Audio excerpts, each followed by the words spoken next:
Thank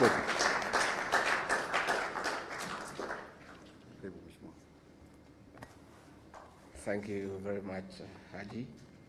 The family of Mzee wetu Mwai Kibaki, the third president of the Republic of Kenya, distinguished guests, the panelists, the professors who have talked to us, and all the people who have come here for this memorial lecture and luncheon for the greatest president of our times, the late Mzee Mwai Kibaki. Good afternoon. I'm really very honored that I was invited to come for this lecture, and I want to thank the professors who spoke here to us about the leadership of Mzee Mwai Kibaki. Mzee Mwai Kibaki is a legend. He's a reference point in matters governance. And anybody who talks about governance in this country, there is reference to his leadership. He left a legacy that remains permanent, that is visible, and that is felt. His greatest achievement was the economic restoration and transformation of this country.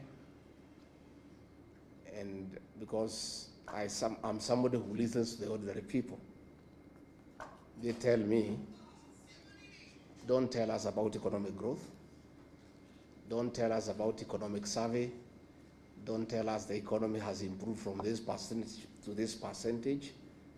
We want to feel the growth the way we felt it when Kibaki was president.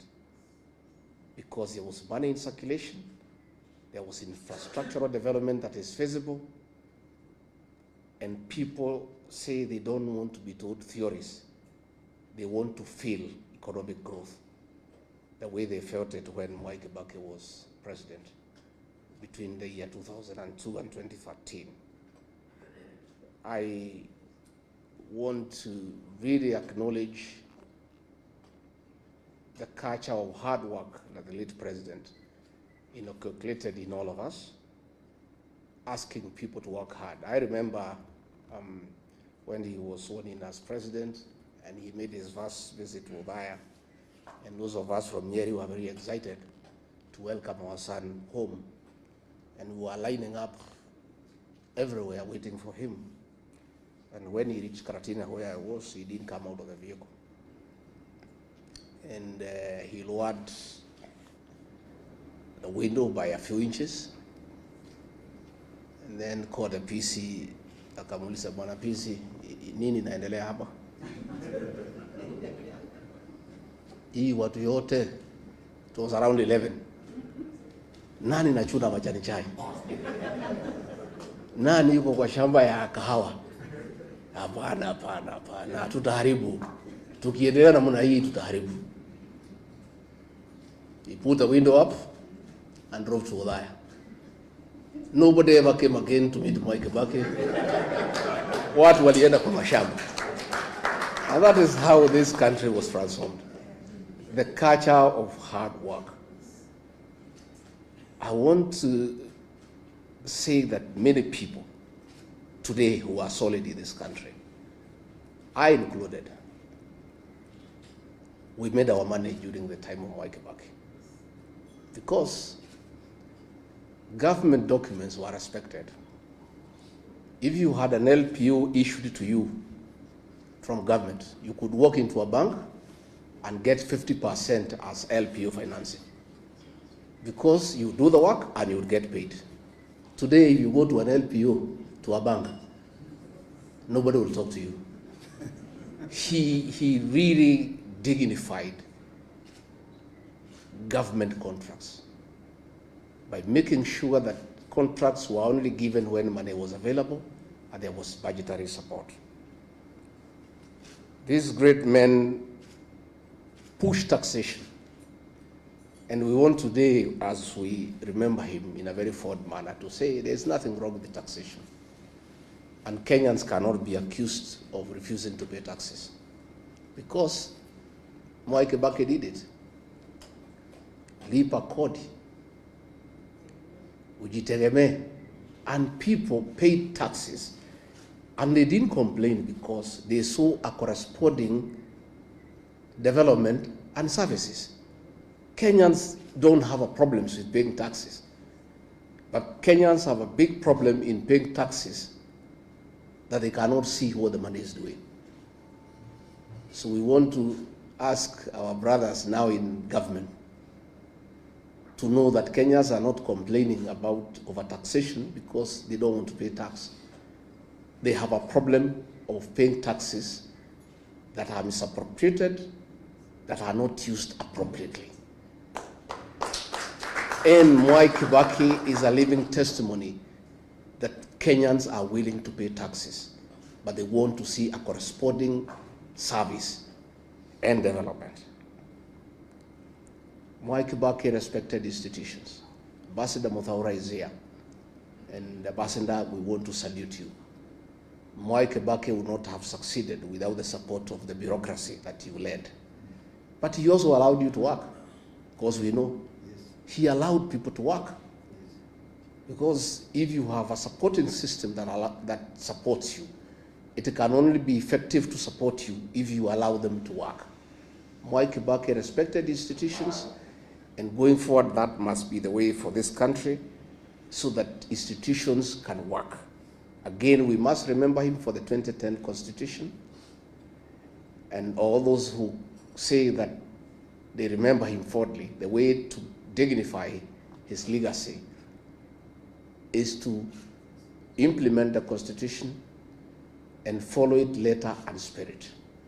Because when we do that, we'll have a good country. Mwai Kibaki spoke very little and did much. Most of us are learning from him. Nowadays, I only talk once a week. I'm becoming a good student of Mwai Kibaki. Going forward, I'll talk after 2 weeks, then one a month, because he spoke very little and did a lot. You know, and I think you don't need to speak much. You just work, and work can be seen. And if you remember free primary education, it was real. Today it isn't. And Mwai Kibaki didn't have to talk about it. How kuipigia debe, he did it, and it was there for everybody to see and to feel. Let me, Judy and your siblings, thank you, because many people do not appreciate the place of family in leadership. There's no leader who can succeed if you don't have family support. The fact that Mwai Kibaki was a very successful leader in this country speaks volume of the support that the family gave him. And therefore, as we celebrate him, we want to honor the family for standing behind your father, supporting him at home, and allowing him to dedicate his life to the service of this great republic. Again, we also want to honor the Kibaki family because despite many challenges and temptations, you never allowed yourselves to be misused by entrepreneurs to spoil the name of your father and yourselves. Mwai Kibaki is gone, but his integrity and that of his family remains up. Nobody has ever suited Mwai Kibaki and his family in any scandal in this country. And we know the temptations around family by people who want to use proximity to power. So you have really dignified your father because his name is good, and nobody has ever thrown him into anything that would have looked conflict of interest or commercial interest for his tenure in State House. He did a good job, and we want to really salute the family because that is really the way to go. Dr. Mukisa Kitui, we are envious of the cabinet you served at Mwai Kibaki, that you are allowed to speak. Justin Muturi and I can tell you, in the cabinet we served, it's only me and him who could speak. And that is why we had to be edged out. The rest are flower girls and praise and worship choir. So we would have wanted, you know, if things could reverse and we served at Mwai Kibaki, we would have enjoyed, because he would have allowed us to contribute, to make meaningful contribution to the management of the affairs of this country. Haji, I've heard you correctly about the place of DP in Othaya. But I'm more concerned not even about DP in Othaya. I am more concerned about the quality of leadership in that constituency that was led by KIBAKI.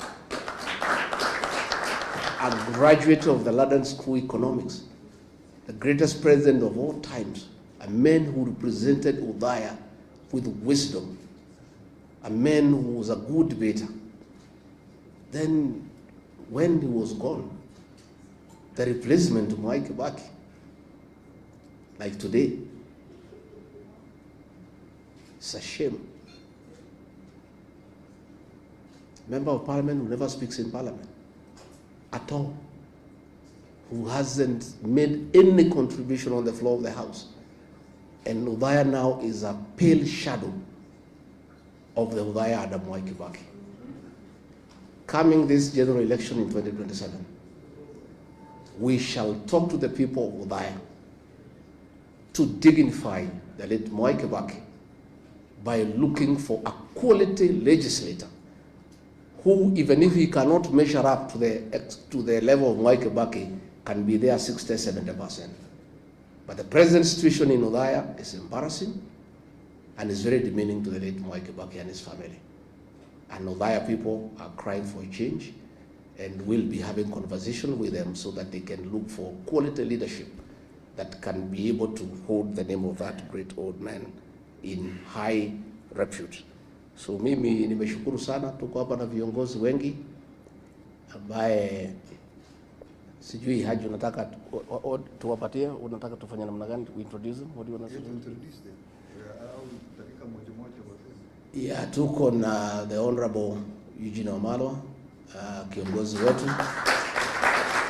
Kuja useme jambo.